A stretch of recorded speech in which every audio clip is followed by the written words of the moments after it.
Korean মাসের নামগুলো শিখতে চান? হয়তো ভাবছেন বাবা, এটা তো বেশ কঠিন হবে। কিন্তু যদি বলি এটা আসলে একদমই সোজা, হ্যাঁ ঠিকই শুনছেন, অবিশ্বাস্য রকম সহজ। আচ্ছা, তার আগে একটা ছোট্ট প্রশ্ন। কোরিয়ান ভাষায় ১ থেকে ১২ পর্যন্ত সংখ্যাগুলো কি জানা আছে? যাদের উত্তর হ্যাঁ, তাদের জন্য তো দারুণ খবর। কারণ তার মানে হলো কোরিয়ান মাসের নামগুলো আসলে ইতিমধ্যেই জানা হয়ে গেছে। বিশ্বাস হচ্ছে না? এটাই তো আজকের সবচেয়ে মজার ব্যাপার।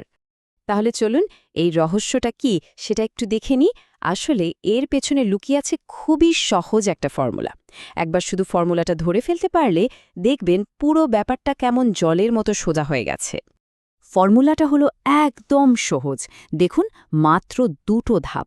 প্রথমত, যে মাসের নাম বলতে চাই সেই সংখ্যাটা নিতে হবে।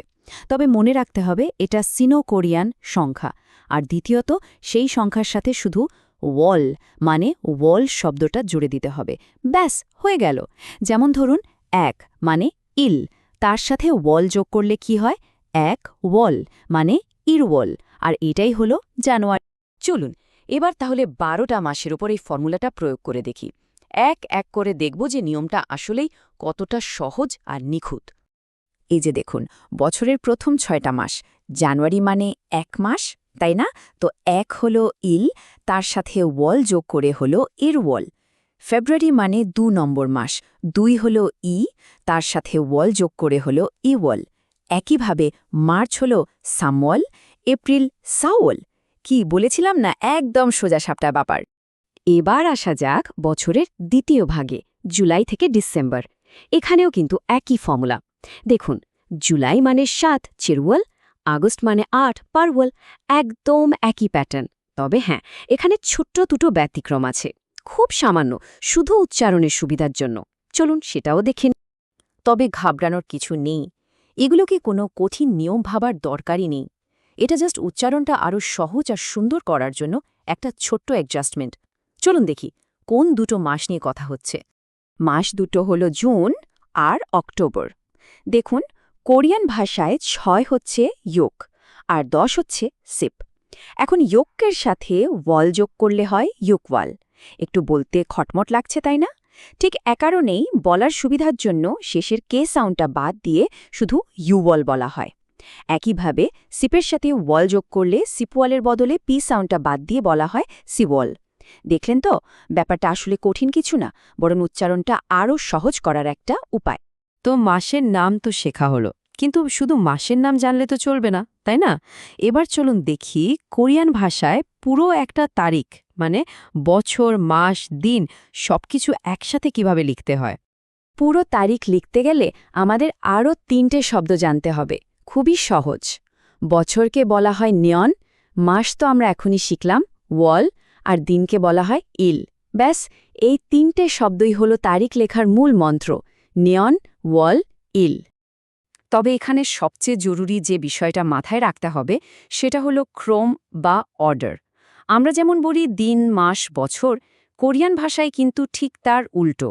ওরা শুরু করে সবচেয়ে বড় ইউনিট দিয়ে, অর্থাৎ প্রথমে বছর, তারপর মাস আর সব শেষে দিন। মানে ফরম্যাটটা হলো বছর, মাস, দিন। এটা কিন্তু ভুললে একদম চলবে না। চলুন একটা উদাহরণ দিয়ে ব্যাপারটা পরিষ্কার করা যাক। যেমন ধরুন, বিটিএসের জাংকুকের জন্মদিন হল ১ সেপ্টেম্বর 1997। কোরিয়ান ফরম্যাট অনুযায়ী এটা কিভাবে লেখা হবে? প্রথমে বছর মানে 1997 ইয়ন, তারপর মাস মানে কুয়োল, আর শেষে দিন ইরিল। তাহলে পুরোটা দাঁড়ালো 1997 ইয়ন কুয়োল ইরিল। ফরম্যাটটা মনে রাখার জন্য এটা একটা দারুণ উদাহরণ, তাই না? আচ্ছা, তারিখ লেখা তো শিখলাম। এবার চলুন আরেকটা ছোট্ট কিন্তু খুব দরকারি জিনিস জেনে নিই। সেটা হলো কোরিয়ান ভাষায় মাস বোঝানোর জন্য আসলে দুটো আলাদা শব্দ আছে, আর দুটোর ব্যবহারও কিন্তু একদম আলাদা। যখন আমরা কোনো নির্দিষ্ট মাসের নাম বলি, যেমন জানুয়ারি, ফেব্রুয়ারি, মার্চ, তখন আমরা ব্যবহার করি ওয়াল, যেটা আমরা এতক্ষণ শিখলাম। কিন্তু যখন আমরা কোনো সময়কাল বা ডিউরেশন বোঝাই, যেমন ১ মাস ধরে, ২ মাস পরে, তখন কিন্তু ওয়াল ব্যবহার হয় না। তখন ব্যবহার হয় আরেকটা শব্দ, দাল। তাহলে ইরওয়াল মানে হলো জানুয়ারি মাসটা, আর হান্দাল মানে হলো 1 মান্থ বা ১ মাসের সময়সীমা। এ পার্থক্যটা বোঝা কিন্তু খুব জরুরি। তাহলে চলুন পুরো বিষয়টা একবার ঝালিয়ে নেওয়া যাক। আজকের আলোচনার মূল 3টে পয়েন্ট কি? 1 নম্বর, কোরিয়ান মাসের ফর্মুলা হলো একদম সোজা, সিনো কোরিয়ান সংখ্যা তার সাথে ওয়াল। 2 নম্বর, দুটো ছোট্ট ব্যতিক্রম আছে, জুন মাস হয় ইউয়াল আর অক্টোবর হয় সিওয়াল।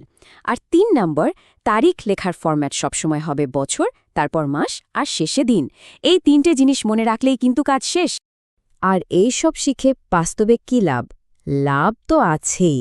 যেমন কেউ যদি বলতে চায় আমার মায়ের জন্মদিন এপ্রিলে, তাহলে কোরিয়ান ভাষায় খুব সহজেই বলতে পারবে উরি অম্মায়ের স্যাঙ্গিরুন সাওরিয়েও। এখানে সাওয়াল মানে সাওয়াল ব্যবহার করা হয়েছে। দেখলেন তো দৈনন্দিন জীবনে এটা কত কাজে লাগতে পারে।